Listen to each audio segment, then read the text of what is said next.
In his cell, P. Diddy cries every day, barely eats, has lost over 22 pounds, and spends most nights awake staring at the ceiling. This is what one of the prison guards who works in the wing where P. Diddy is detained reported. In this video, you will hear in more detail the real account of this police officer who works in the prison where P. Diddy is held awaiting his trial. From the moment he walked through the jail gate to his daily struggle with regret and despair, this is a story that will shock you. And if you like stories like this, subscribe to the channel to receive stories like this daily. The jailer's report begins as follows. I will never forget the day he arrived here. It was a grey morning, the kind of weather that leaves the environment feeling heavy. Everyone on the security team already knew who was coming. Diddy. The guy who had everything, fame, money, power, and now he was about to face a completely opposite reality. I confess, I was curious to see how he would react. When he got out of the van, he was handcuffed like any other prisoner. There were no camera flashes, no fans screaming for him. Just the sound of the gates closing and the awkward silence of someone who is about to be forgotten. He was dressed in the clothes that all inmates receive upon arrival. And suddenly, the legend seemed like just another ordinary man. But the look in his eyes, that look I won't forget. It was as if he still couldn't believe this was happening. He wasn't the same Diddy you saw in magazines or on TV. He seemed smaller, as if the weight of everything that had happened in the last few months had diminished his size. He didn't complain, he didn't scream, he didn't try to resist. He just walked to the processing room with slow steps, his head a little lowered, as if trying to maintain his dignity, but already knowing that she was out there, along with the world he knew. When they took off his handcuffs and started going through the entry procedures, taking photos, taking fingerprints, giving basic instructions on how the prison works, he didn't say a word. He just nodded or responded in monosyllables. It was as if he was present in body, but his mind was elsewhere, trying to process what had just happened. When he was taken to his cell, the hallway was silent, but the other inmates watched from behind bars.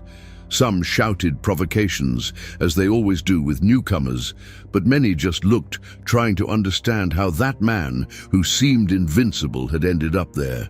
Diddy kept his head up as he walked, but I noticed that each step felt heavier than the last. That first night I was on duty and walked past the hallway where he was a few times. He didn't lie down on the bed. He remained sitting, with his elbows resting on his knees and his head bowed. Sometimes he looked at the cell's small window, as if searching for something outside, perhaps freedom, perhaps answers. I don't know what was going on in his head, but what became clear to me was that he was no longer the man the world knew. There, at that moment, he was just another person, just like anyone else who passes by here. The first night is always difficult for any prisoner, but with him, it felt different. He wasn't just someone dealing with prison. He was dealing with the end of a lifetime built outside. The next day, when the routine really started, it was clear that Diddy still hadn't assimilated where he was. For anyone who has never experienced anything like this, the routine of a prison can be suffocating, and it is no different for him. Here, everyone is treated equally. It doesn't matter if you were a multi-millionaire or someone who never had anything. The rules are simple and strict, and he figured that out pretty quickly.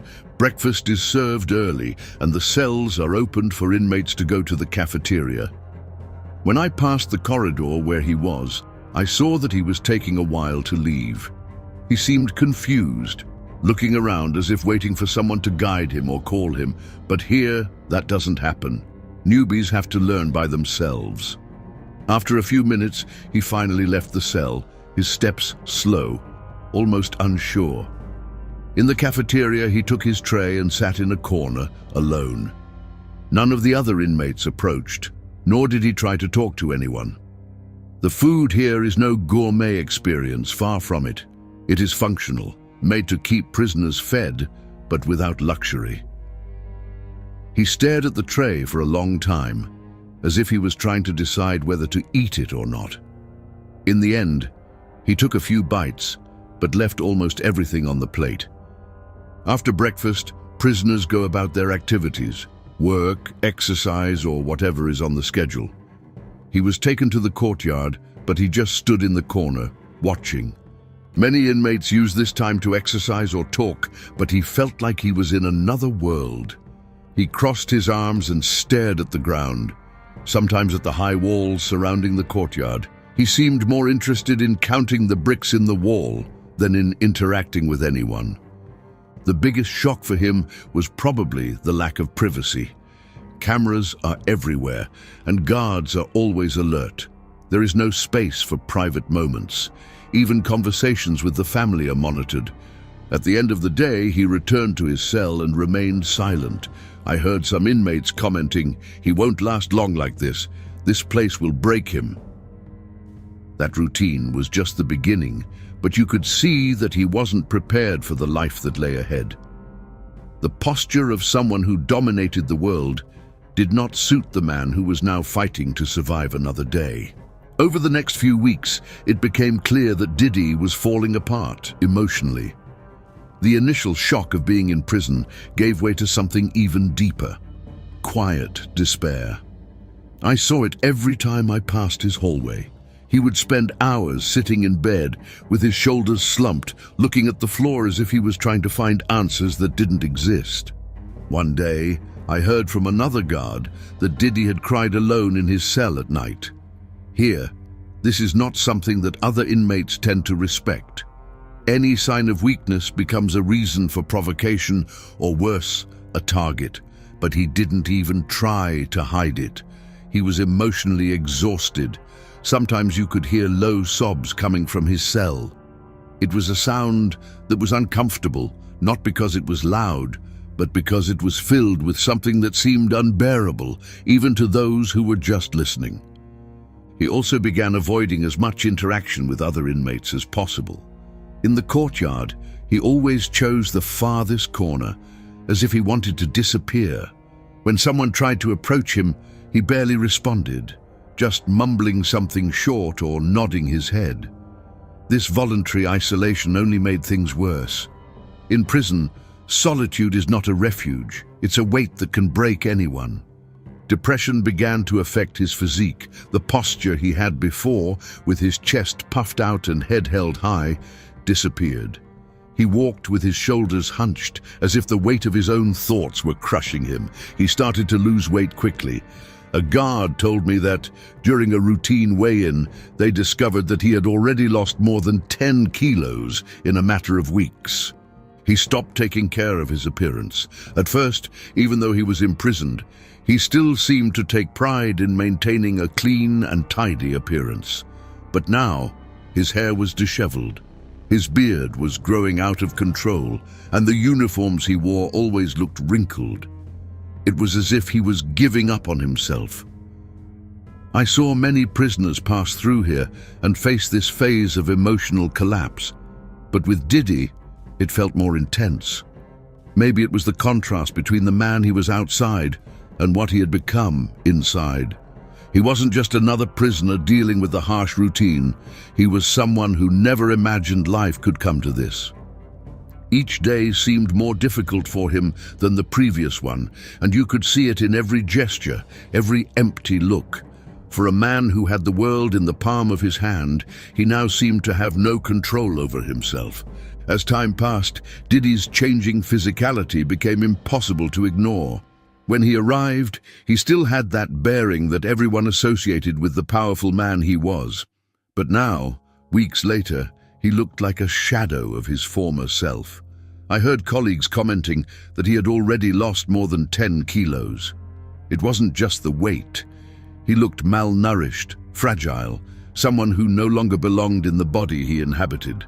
Food was one of the clearest problems. Here, the food was never a feast, but for someone who came from the world of lavish parties and meals prepared by top chefs, this was an even bigger shock. For the first few weeks, he barely touched his food. He would take the tray, sit in the usual corner, look at the plate for a few minutes, and then leave almost everything untouched. It wasn't a matter of taste. It seemed like he just couldn't eat.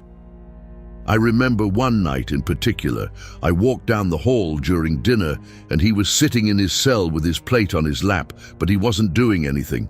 He just held the fork, staring into space, as if hunger no longer existed for him. Some inmates scream or complain when they are dissatisfied with the food, but Diddy wouldn't say a word.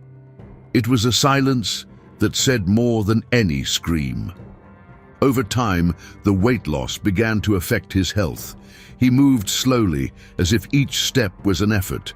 During work hours or in the yard, he always seemed exhausted, as if his body was begging for something he didn't want or couldn't give. Even his uniform started to feel too big, hanging off his body as if it were made for someone else. I remember talking to one of the prison doctors who commented that Diddy was at the limit of what he could handle without intervention. If he keeps this up, he'll end up in a medical ward soon, is what he told me. And to be honest, it wasn't hard to believe. He was clearly sick, but it looked like he didn't have the energy to even care. The other prisoners noticed. Some made mocking comments, saying he was withering away or that he wasn't that tough. Others just looked on from afar, not knowing how to react. Deep down, most people here understand what it's like to lose control of your life, but in his case, everything seemed amplified. The food here doesn't change. It's the same for everyone, but the way he was dealing with it, or rather not dealing with it, was a direct reflection of what was going on inside him. It wasn't just the body that was deteriorating, it was the mind, the soul. It was like watching a free fall, slow but inevitable. It was in the 3rd or 4th week that the crying spells started to become more frequent. It wasn't something he made a point of hiding. It seemed like he didn't even have the energy for it. During night rounds, it was common to hear sobbing coming from his cell, especially in the quieter hours when the noise from other prisoners died down. That part of the night, when most people tried to sleep, seemed to be the time when he was most haunted by his own thoughts. One night, as I was walking down the hall, I heard him muttering to himself, almost as if he was praying or trying to justify something. Phrases like, "I'm not ready for this," and "I can't live like this," were repeated. It was something I'd seen from other inmates before, but coming from Diddy, it seemed even more intense. He wasn't just a man broken by the system. He seemed to be facing something much bigger within himself. A more experienced guard told me that Diddy had spent most of the previous day crying quietly in his cell. He didn't scream. He didn't make a scene. It was a contained but constant cry, as if he could no longer hold the weight of what he was feeling. At times, he seemed to try to compose himself, wiping his face or taking deep breaths, but soon after, the sobs returned. The few moments when he said something were filled with regret. According to reports from other prisoners who occasionally came across him in the cafeteria or in the courtyard, he would mention things like, "I should have done it differently," or "None of this was worth it." You couldn't tell exactly what he was talking about, but it was clear that he was reliving past choices and actions, wondering where it all went wrong. Regret seemed to eat away at him from the inside. It wasn't something he confessed directly, but it was there, evident in every gesture, in every empty look. He spent hours sitting on the bed, staring at the small mirror in his cell, as if he were trying to recognize the person he saw there. For many prisoners, the moment of facing their mistakes is liberating, but for him, it seemed like torture. Once, during his rounds, I noticed that he had put a towel over his face, muffled the sound of his sobs. I don't know if it was out of shame or trying to protect himself from the eyes of the other inmates, but it showed that despite everything, he was still aware that he was being watched. And, in here, any sign of weakness can be used against you. Regret, guilt and fear of facing the future were clearly consuming him. He was a man who was used to controlling everything around him, but now he was completely vulnerable, with no control over what came next. It was painful to watch, even for those who have seen many other prisoners go through similar crises. If there's something that weighs more than the bars or cold walls of a cell, it's the silence of those you expected to be by your side. For Diddy, this became evident over time. When he arrived, many of us imagined that the line of visitors would be endless. Friends, family, maybe even fans. But, contrary to what everyone expected, almost no one showed up. In the first week he had 1 or 2 visitors. It looked like he still had some support outside, but they soon stopped. I remember seeing his name on the list of visitors for the day, waiting for someone who never arrived. He sat in the corner of the living room, fiddling with his hands, looking at the door, but often left before the time was up. It was as if every time no one showed up, it was another open wound. Diddy didn't get many letters either. Here, letters are one of the most important ways of keeping in touch with the outside world, but his box was almost always empty. On one of the rounds, I noticed that he kept some letters folded under his pillow, as if those few words were the only connection he still had with his old life. In the cafeteria and in the courtyard, you could see that he was beginning to internalize this abandonment. He avoided talking to other prisoners, even when someone tried to start a conversation.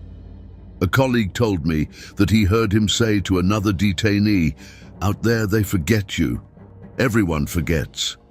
It was a simple sentence, but filled with something deeper, a mix of hurt and resignation. The lack of support began to affect his emotional state even more. Sometimes I saw him sitting on the bed with photos in his hands. You couldn't see what they were exactly, but he looked at them with an expression that said it all: longing, regret, and a sadness that couldn't be measured. I remember one night he asked to use the phone. Calls here are monitored, and I don't know who he tried to contact, but it didn't take long for him to hang up, visibly frustrated. Maybe they didn't answer, maybe he felt it didn't make a difference, but after that he returned to his cell even more dejected.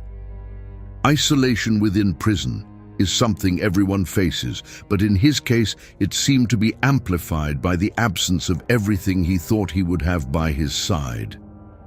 Diddy was no longer the man surrounded by friends, fame, and luxuries. He was just a prisoner, forgotten by almost everyone, except for the memories that seemed to haunt him every minute. The nights in prison are always long, but for Diddy, they seemed endless. He began to have obvious difficulties sleeping. During my nightly rounds, I would often see him sitting up in bed, with his knees bent and his arms wrapped around his legs, looking at the floor. It was as if he was trying to keep his head straight, but his mind wouldn't let him. The nightmares were a constant. Some inmates talk in their sleep, but in his case, it was muffled screams and heavy breathing that echoed through the hallway. He would often wake up scared, panting, with his face covered in sweat. When this happened, he would sit for a while, staring into space without lying down again.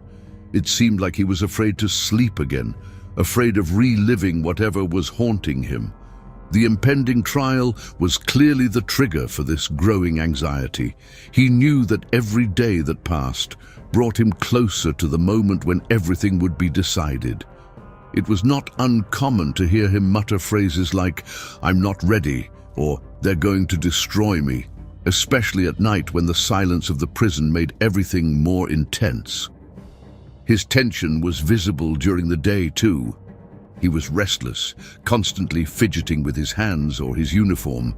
Sometimes he would walk in circles inside the cell, stopping every now and then to look out the small window, as if he were trying to find a way out that didn't exist. This anxiety showed even in the most routine moments. He seemed suspicious, looking at the guards and other prisoners, as if he expected something terrible to happen at any moment. One of the most memorable moments was when he asked to speak to the prison chaplain. I don't know what he said exactly, but I heard he was on the verge of tears, saying he couldn't handle the weight of what was coming. It was as if he was trying to seek some kind of redemption, some spiritual comfort for what he knew was inevitable. The other day, while on patrol, I noticed he had a pile of papers on his bed. They were notes, perhaps some kind of letter, or even a speech he was preparing for the court. He kept rereading the papers, crumpling some, throwing them away, rewriting others. You could see that he was trying to control something, but the truth was that the control was no longer in his hands. The trial was just days away, and the anxiety seemed to consume him completely. Every step he took felt heavier, every look emptier. He was clearly on the verge of breaking down, and to be honest, I didn't know how he still managed to keep going. Today, Diddy is a completely different man than the one who first entered prison. The man who once carried an aura of power, self-confidence, and invincibility is now almost unrecognizable. The fall was so brutal that it's not difficult to imagine how he got to this state. In here, he's not a star, he's not a legend, he's just another prisoner facing the weight of the consequences of his actions. Physically, he is irreparably damaged. The weight loss is even more evident now. The face that once graced magazine covers appears pale and sunken, with high cheekbones and sunken eyes, as if he were carrying the weight of the world within him. The prison uniform, which already looked loose, now looks like a size larger, hanging off his thin, fragile body. Mentally, he is on the verge of a breakdown. He speaks little, and when he does speak, the words are filled with despair. Comments like, "I don't know if I can do it anymore," or "This shouldn't have happened to me," became common. He avoids contact with other prisoners, as if isolation were his only form of defense, but this only seems to deepen his deterioration. The nights continue to be a torment. During my rounds, it is rare to see him sleeping. He spends hours sitting in the corner of the bed, staring at the floor or somewhere on the ceiling. Sometimes he holds photos, perhaps of people he misses or who he believes he has let down. He stares at them for long minutes, and when he finally sets the photos aside, he usually does so with an expression that mixes pain and regret. Diddy is now a man who lives tormented by judgment, but also by the weight of the decisions that led him to this point. Comments from other prisoners still happen, but he doesn't seem to hear them anymore. It's as if he's created an invisible wall around himself, trying to protect himself from what the world around him thinks, even though it's clear that his biggest enemy is inside his own mind. One of the most symbolic moments was seeing him during a rare moment in the courtyard. He was sitting alone, looking at the high walls surrounding the prison. His look wasn't that of someone looking for a physical way out, but someone trying to understand how it all went so far. He seemed lost, as if he was searching for answers to questions that may never be resolved. Diddy's current state raises a question that resonates with everyone who knows who he was and sees who he is now. A man who had everything but is now reduced to someone struggling to find a reason to move on. It's impossible not to wonder if one day he will find peace, inside or outside these walls.